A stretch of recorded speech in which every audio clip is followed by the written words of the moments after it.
Bagi UMKM kuliner yang sudah viral, stoknya seringkali menjadi masalah utama yang diam-diam membatasi pertumbuhan laba mereka.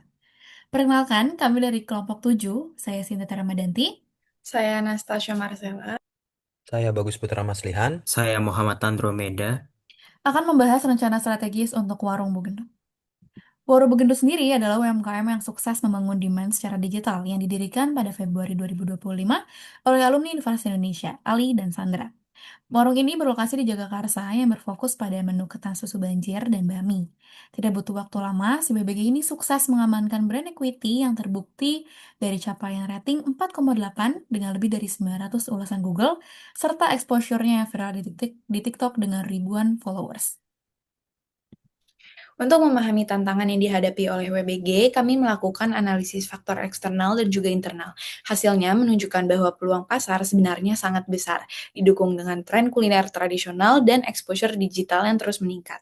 Namun, kami menemukan bottleneck utama, yaitu tantangan dalam mengelola stok manajemen, yang memberikan dampak pada tingginya food waste sebesar 5-10% per bulan, terjadinya stock out pada menu andalan, dan ruang penyimpanan yang terbatas. Objektif kami yaitu membantu Warung Bugendut mengelola stok manajemen lebih terstruktur, menekan food waste, menstabilkan margin, dan siap untuk berkembang. Namun, untuk sampai ke sana, kita perlu kenali dulu masalahnya.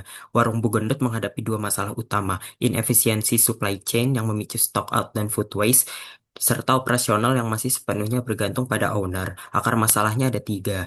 Belum adanya sistem inventory control, tidak ada demand forecasting meski pos all share sudah tersedia, dan belum ada shift lead yang memantau harian.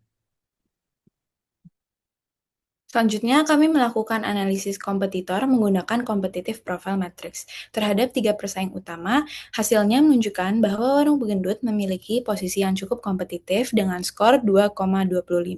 Keunggulan utama Warung Bugendut terletak pada variasi menu dan reputasi online yang baik. Namun, masih terdapat gap pada aspek pemasaran digital, daya saing harga, serta lokasi dan visibilitas fisik dibandingkan dengan ketan susu Malabar. Analisis ini juga diperkuat dengan perceptual map yang menunjukkan bahwa WBG berada pada kualitas yang kompetitif. Warung Begundut memperoleh skor IV sebesar 2,26 dan skor EV sebesar 2,27 yang berada di bawah rata-rata. Selain itu, posisi WBG pada Space Matrix berada di kuadran defensif, menunjukkan bahwa Warung Begendut menghadapi lingkungan eksternal yang tidak stabil dan juga perlu melakukan pengendalian internal. Dan di sini tertera SWOT Matrix yang memuat strategi pengembangan berdasarkan analisis faktor internal dan juga eksternal WBG. Dari BCG Matrix, ketan susu durian keju menjadi produk unggulan. Namun yang lebih krusial, posisi Warung Bugendut jatuh di kuadran 4 dengan kelemahan internal dan ancaman eksternal yang mendominasi. Skor weakness 4,07 mengalahkan strength 3,27. Artinya, bukan saatnya ekspansi, melainkan perbaikan dari dalam internal. Tiga prioritas strategis sudah jelas, inventory control, demand forecasting, dan shift lead. Untuk memilih solusi terbaik dari hambatan tersebut, kami menguji pilihan strategi melalui matriks KSPM yang hasilnya strategi 1 atau sistem Smart Stock terpilih sebagai prioritas utama dengan skor tertinggi yaitu 6,05. Didukung riset global yaitu World Resource Institute, strategi kontrol stok ini terbukti mampu memangkas waste hingga 70% dan menyelamatkan margin keuntungan kotor tanpa perlu membuang modal besar pada ekspansi fisik ruko. Strategi yang kami propose adalah Smart Stock. Smart Stock adalah sistem pengendalian inventory berbasis data untuk mengatasi bottleneck stock management pada WBG secara terstruktur melalui penerapan per level, reorder point, dan production scheduling. Pada per level dan reorder point digunakan untuk bahan tahan lama dan berbentuk sistem online yang dapat diisi setiap jam 7 malam oleh shift lead. Selanjutnya, untuk produk scheduling dilakukan untuk bahan cepat basi dan ada 2 shift pengisian, yaitu pada jam 3 dan juga jam 7 malam. Diisi setiap hari oleh shift lead dan laporan ini berbentuk printed materials. Rencana eksekusi ini kami lock ke dalam kerangka OKR dengan target utama melipat gandakan net profit bulan WBG menjadi 138 juta pada Desember 2026. Jangka pendeknya, di kuartal awal kami berfokus mengaktifkan dashboard stok digital, melakukan onboarding Alika sebagai inventory PIC, dan menekan waste rate hingga ke batas aman yaitu 3%. Alokasi SDM dan implementasi bisnis WBG, business owner bertanggung jawab pada operasional dan pengambilan keputusan utama.